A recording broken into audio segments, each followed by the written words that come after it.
All, welcome back to my channel. आज आपण standard 7चा लेसन नंबर 6 इंडायसेस आपण आज सुरू करणार आहोत. तर थोडंसं त्याच्याकरता आपण आधी बेस म्हणजे आणि इंडेक्स म्हणजे काय ते शिकून घेऊ. आधी इथे बघा, आता इथे लेट्स रिकॉलमध्ये तुम्हाला काय दिलं आहे बुकमध्ये, each of 7 children was given 4 books. म्हणजे टोटल नोटबुक्स किती होणार, आपण 4 + 4 किती वेळा ॲड करणार, आपण 7 टाइम्स ॲड करणार. म्हणजे टोटल किती होतात 28 नोटबुक्स. पण हेच आपण जर 4 टाइम्स 4 जे बुक्स आहेत एका मुलाकडे, तर ते आपल्याला माहिती आहे की टोटल 7 मुलं आहेत, 7 चिल्ड्रन आहेत, तर त्याला आपण डायरेक्ट 7ने मल्टिप्लाय केलं तर 28 येतं. हे सोपं आहे. म्हणजे आपण काय शिकलो आत्तापर्यंत, रिपीटेड ॲडिशन म्हणजे मल्टिप्लिकेशन. तर तेच आता शॉर्ट फॉर्ममध्ये कसं दाखवायचं, तर ते बेस आणि इंडेक्समध्ये दाखवायचं. तर ते कसं दाखवायचं ते आपण बघूयात खाली. आता इथे बघा, टू हा इथे 8 टाइम दिलेला आहे. Here 2 is multiplied by itself 8 times. So this is return as 2⁻8 in short. ह्याला काय म्हणणार आपण, रेज टू. 2⁻8 इन शॉर्ट असं लिहिणार आपण. म्हणजे 2 हा 8 वेळा मल्टिप्लाय झालेला आहे. मग ते आपण काय लिहिणार, वर 2⁻8 म्हणजे 8 हा थोडा शॉर्ट ह्याच्यात लिहिणार अक्षरात आपण, in short. This is the index form of the multiplication. ठीक आहे, हा इंडेक्स फॉर्म झाला मल्टिप्लिकेशनचा. Here 2 is called the base and 8 is called the index or exponent. 8ला इंडेक्स आणि एक्सपोनंट दोन्हीपैकी तुम्ही काही म्हणू शकता, पण शक्यतो इंडेक्सच म्हणतात. सो 2⁻8 आपण असं लिहिणार. सो इथे काय दिले बघा, 2⁻8 म्हणजे 8 म्हणजे इंडेक्स आहे, 2 म्हणजे बेस आहे. आता इथे 4 टाइम्स मल्टिप्लाय झाला आहे. मग 4 टाइम्स मल्टिप्लाय झाला म्हणजे तुम्ही बेसला काय लिहिणार, 5 लिहिणार. आणि तो किती टाइम्स मल्टिप्लाय झाला आहे ते त्याच्या डोक्यावर येणार, इथे वरती 4. So here 5⁻4 is in the index form. मग इथे बेस कुठला आहे कसा ओळखायचा, 5 हा बेस आहे आणि 4 हा इंडेक्स आहे. दिस इज रीड ॲज 5⁻⁴ किंवा 5⁻4. तुम्ही एवढं शॉर्टमध्ये पण वाचू शकता. raised⁴ असं पण वाचू शकता, पण जनरली raised⁴ असंच वाचतात. And the 4th power of 5 असंही वाचतात. तुम्हाला कुठलं इझी जाते ते, जनरली हे सगळं प्रचलित आहे की सगळेजण असंच म्हणतात 5⁻4. So generally if A is any number आणि m टाइम्स म्हणजे तो कितीही अनलिमिटेड आपण लिहित गेलो तर त्याची पॉवर काय असणार आहे, m असणार आहे. m टाइम्स म्हणजे तो मल्टिप्लाय होत राहणार. आणि बेस काय त्याचा राहणार आहे कायम, हा a जो एक नंबर आपण घेतलेला आहे तो. म्हणजे मग read a⁻m as a⁻⁴ or mth power of a. Here m is a natural number. हा वरचा कायम नॅचरल नंबर असतो. आता इथे बघा 5⁻4 केलं आहे म्हणजे 5 4 टाइम्स मल्टिप्लाय केला आहे. त्याचा आन्सर काय आलं आहे 625. Or the value of 5⁻4 is 625. Similarly अजून एक एक्झाम्पल बघूयात आपण. -2/3⁻3 म्हणजे -2/3 किती वेळा मल्टिप्लाय झालं, वरती काय आहे इंडेक्सला 3. सो हे 3 टाइम्स मल्टिप्लाय झालं.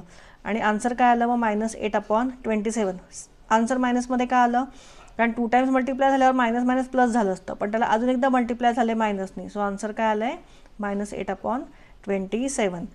त्याच्यानंतर इथे बघा खाली आहे, नोट दॅट 7⁻1 इज 7. म्हणजे ज्याच्या पॉवरला 1 असतो तो नंबर, तोच नंबरची ॲड. म्हणजे 10ला फक्त कशाने मल्टिप्लाय केलं आहे का, नाही. 10⁻1 is equal to 10. The first power of any number is that number itself. हे कधी कधी फिल इन द ब्लँक्समध्ये विचारतात.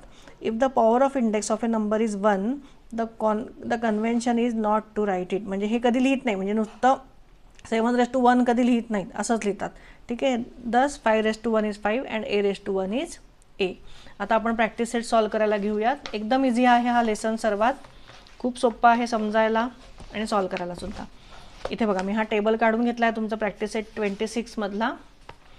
तर हे आपण सॉल्व करूया. आता फर्स्ट एक्झाम्पल बघा सॉल्व करून दिलेलं आहे 3⁻4. सो बेस काय आहे 3, इंडेक्सच्या फॉर्म म्हणजे वरती काय आहे रे डोक्यावर 4.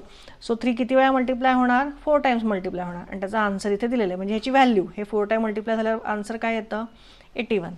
आता इथे 16⁻3 दिलं आहे, म्हणजे इथे बेस काय आहे 16 आहे आणि इंडेक्सला काय आहे पॉवरला 3.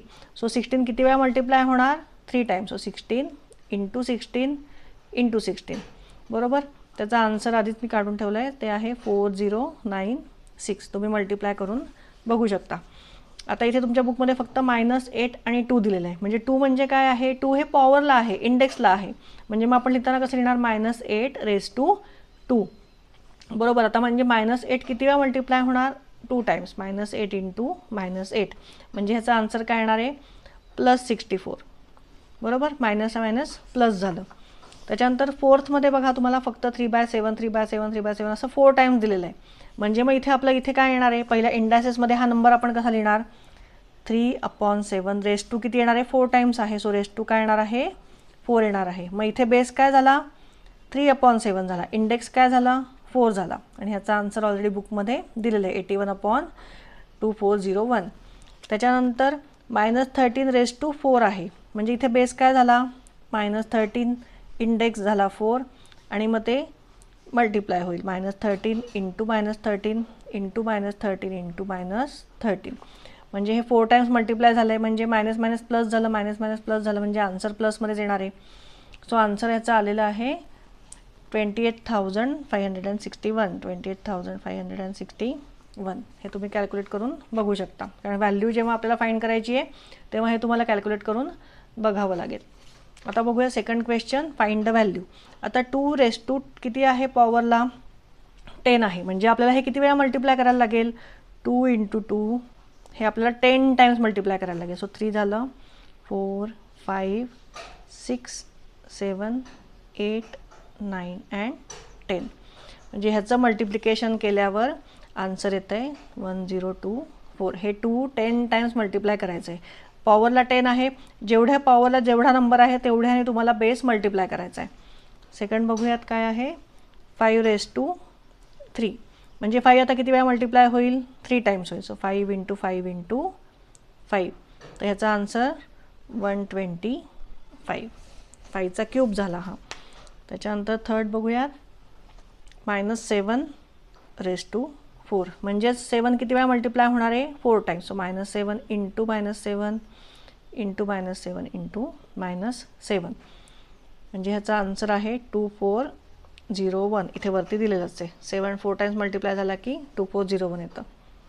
सो त्याचं वेगळं काढायची गरज नाही. त्याच्यानंतर फोर्थ बघा -6 रेस टू 3 आहे, म्हणजे मग -6 किती वेळा मल्टिप्लाय होणार आहे 3 टाइम्स. मग 3 टाइम्स आहे म्हणजे आन्सर कशामध्ये येणार आहे मायनसमध्ये येणार आहे, कारण मायनस मायनस प्लस होतं, पण हे प्लस इंटू परत मायनस आहे, सो मायनस साईन येणार. So 6 into 6 into 6 is 216. त्याच्यानंतर फिफ्थ काय आहे 9 रेस टू 3, म्हणजे 9चा cube. So 9 into 9 into 9, so 9चा क्यूब आहे 729. सिक्स्थ बघूयात काय आहे 8 रेस टू 1. आता हे करायची गरज आहे का 8 रेस टू 1, आपल्याला माहिती आहे रेस टू 1 असला की तो number it self, so it is 8 only. So पुढचं सॉल्व करूयात 4/5 रेस टू 3. आता 4/5 किती वेळा मल्टिप्लाय होणार आहे 3 times. So 4/5 into 4/5 into 4/5, so is equal to 4चा क्यूब आहे 64 अँड 5चा आहे 125. So this is our final answer. आता लास्ट वन करूयात 81 -1/2 रेस टू 4. -1/2 रेस टू 4, म्हणजे -1 किती वेळा मल्टिप्लाय होणार आहे 4 times. So -1/2 into -1/2 into -1/2 into -1/2, म्हणजे हे मायनस मायनस प्लस झालं, हे दोन मायनस मायनस प्लस झाले, म्हणजे आन्सर कशामध्ये येणार आहे प्लसमध्ये. एवढं लक्षात ठेवा, जेव्हा इव्हन नंबरमध्ये हे मायनस साईन असतं ना तेव्हा ते प्लस होतं, आणि जेव्हा ऑड नंबरमध्ये असतं ना तेव्हा त्याचं साईन मायनसच राहतं. हे बघा हे ऑड नंबरमध्ये आहे, सो हे मायनसच राहिलं. हे 4 आपला इव्हन नंबर आहे, हे 4 टाइम्स मल्टिप्लाय झालं आहे, तर त्याचा आन्सर कायम प्लसमध्येच येणार आहे. त्याचा आन्सर आपण खाली लिहून घेऊ 1/, सो हे 1/16. ठीक आहे. इथे आपला प्रॅक्टिस सेट 26 आपला संपलेला आहे. खूप सोप्पा लेसन आहे. हे फक्त समजून घ्या, इंडेक्स काय आणि बेस हे फक्त एकदा समजून घ्या, म्हणजे खूप सोपं जाईल तुम्हाला करायला. ठीक आहे. माझा व्हिडिओ आवडत असेल तुम्हाला, मी शिकवलेलं समजत असेल तर लाईक आणि सबस्क्राईब नक्की करा. थँक्यू.